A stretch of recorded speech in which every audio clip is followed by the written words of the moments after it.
Bonjour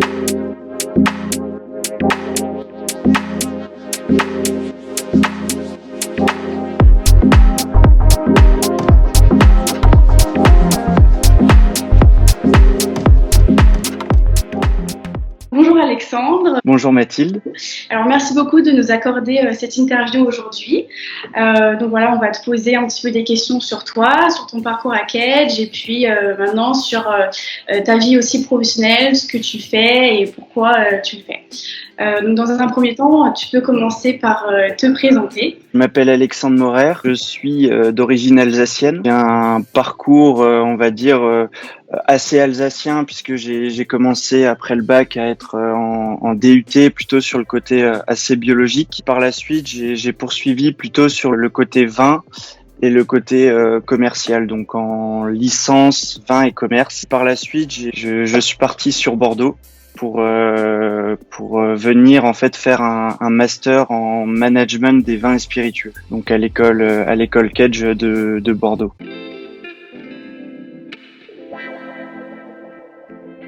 Pourquoi est-ce que tu as choisi Kedge ? C'était une suite un peu logique par rapport à la licence que j'ai pu faire en Alsace sur le vin et commerce. Je voulais approfondir donc non seulement la partie commerciale que j'avais déjà vue, mais aussi la partie plus management que pour le moment je n'avais pas encore. Donc c'est quelque chose pour moi qui était une suite un peu logique. Ouais. Si tu devais retenir un élément que t'as apporté l'école, ce serait lequel et pourquoi ? Les belles rencontres finalement, parce que c'est vrai que moi je suis arrivé donc en master 1, donc j'ai fait master 1 et master 2 à Kedge, et c'est vrai que tu rencontres vraiment des personnes de tout horizon, que ça soit aussi bien en France que à l'international, des gens qui viennent exprès à l'école d'ailleurs.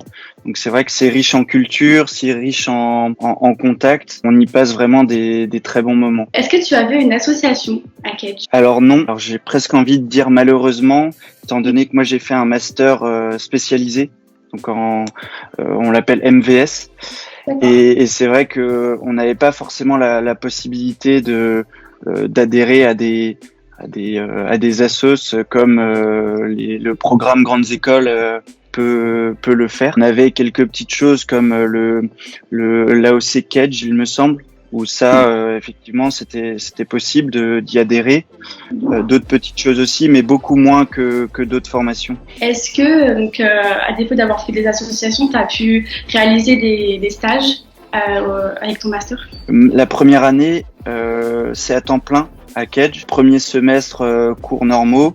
Et en fait, le deuxième semestre, il te demande de faire soit un stage, soit il te propose de faire une école partenaire. J'ai fait le choix de faire l'école partenaire, donc j'ai pu partir avec Kedge en Chine. Et c'est vrai que c'était en fait l'école, mais à l'international. Donc ça permet aussi de rencontrer d'autres campus, puisque tout le monde était mélangé. Donc il y avait aussi le campus de Marseille, le campus de Paris. Ça rejoint un peu la question précédente sur qu'est-ce qui était super. C'est vraiment ce regroupement qui permet de rencontrer plein de personnes différentes. Et c'est toi qui avais choisi de partir en Chine ? C'était l'un des seuls endroits où je pouvais aller aussi. Et j'ai sauté sur l'occasion en fait parce que comme dit, pour moi c'était quelque chose de nouveau, de pouvoir non seulement voyager parce que j'adore ça, mais en plus dans le cadre de la formation du master,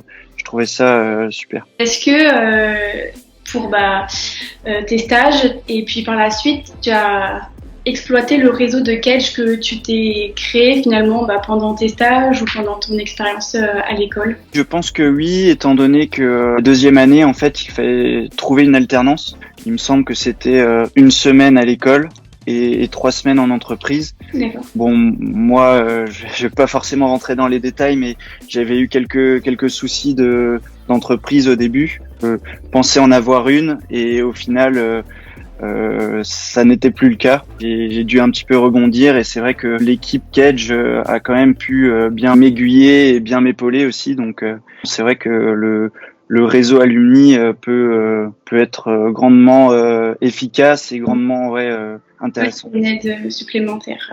Mm-hmm.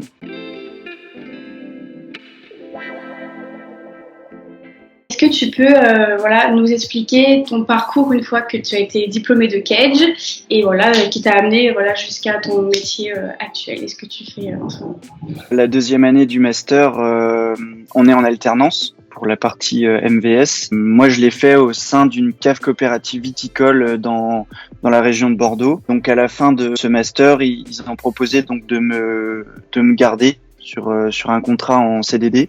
Donc, chose que j'ai accepté. L'intitulé du poste était responsable des ventes. Je faisais en fait toute la partie commerciale, mais aussi la partie marketing. Donc, c'est vrai que c'était très formateur comme emploi, on va dire. Et par la suite, je voulais sortir un petit peu de ce côté-là pour créer ma structure. Au mois de janvier, j'ai créé ma propre entreprise, donc plutôt dans la partie communication digitale. Je crée en fait des supports photos et vidéos personnalisés, mais toujours dans l'optique d'aider les vignerons à se mettre en lumière. C'est vrai que de nos jours, la communication digitale est un point très important pour communiquer sur les produits, sur le domaine viticole. Malheureusement, souvent, c'est assez inaccessible pour certains vignerons qui souhaitent pas forcément mettre des gros budgets. Et donc, c'est pour cette raison que j'ai choisi de développer donc mon entreprise dans ce secteur. Et tu peux nous rappeler quel est le nom de ton entreprise? Alors ça s'appelle Maison Palma.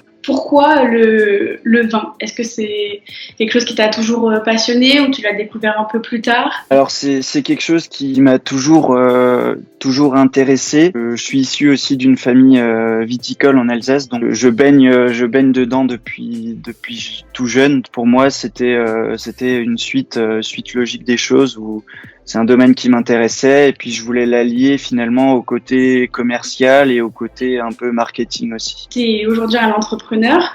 Est-ce que tu peux nous dire un petit peu quels sont les avantages pour toi d'être un entrepreneur et puis les qualités que tu peux trouver, les qualités de ton métier en fait. C'est un peu à double tranchant parce qu'il y a cette liberté de s'organiser comme on le souhaite. Après, derrière ça, ça demande bien évidemment de la rigueur, de se fixer des tâches journaliers, mensuelles, avec des objectifs bien précis. Mis à part quand je suis en clientèle pour faire les projets de production et pour faire de la prospection aussi. J'ai la possibilité de prendre mon ordinateur avec une connexion internet. Je peux aussi travailler d'où je le souhaite. Ça, c'est vrai que c'est des gros avantages, mais comme dit, c'est un petit peu à double tranchant puisqu'il faut quand même derrière garder cette rigueur et pouvoir aller rencontrer les personnes, puisque c'est aussi une partie que j'aime beaucoup, c'est le contact un petit peu humain qui maintenant on y ressort un petit peu après cette situation sanitaire un peu particulière qui nous a privés. Le fait de pouvoir échanger avec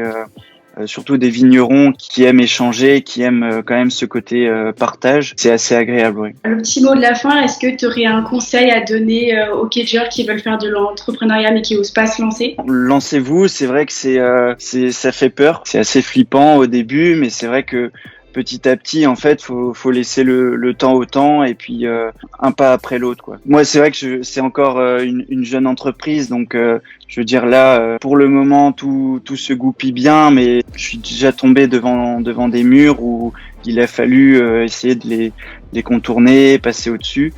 Et je pense que là, c'est pas encore gagné, donc il faut poursuivre, on va dire, faut poursuivre les efforts et avancer, quoi. Merci beaucoup Alexandre d'avoir répondu à nos questions. Tu restes disponible par mail et sur LinkedIn si jamais il y a des étudiants qui veulent venir te contacter. Tout à fait, aucun problème, bien sûr.